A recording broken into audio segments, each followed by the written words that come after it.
Selon un rapport du Fonds des Nations Unies pour l'enfance UNICEF, 38% des femmes âgées de 15 à 49 ans ont été excisées entre les années 2011 et 2012 en Côte d'Ivoire, occasionnant parfois de graves conséquences sur le bien-être de la femme et de la famille.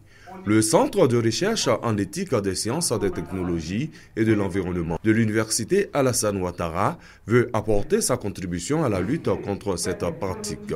Les responsables de cette structure ont donc initié un colloque international sur le thème « Bioéthique et excision en Afrique ».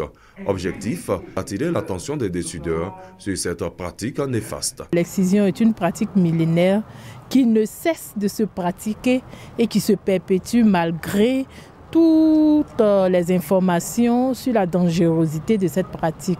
Et puisque ça ne cesse pas, nous avons trouvé utile de réintuitionner ce concept et de venir en débattre. Plusieurs communications ont été faites par les panélistes venus du Burkina Faso, du Canada, du Mali, du Sénégal, de la France et de la Côte d'Ivoire. Les échanges ont porté sur plusieurs thèmes, dont l'impact des mutilations génitales féminines sur l'appareil urogénital. Il n'a jamais été dit que les mutilations génitales ou excisions empêchent une grossesse, à plus forte raison l'infogodité. Mais possibilité qu'il y ait des complications au cours de l'accouchement qui a été contacté.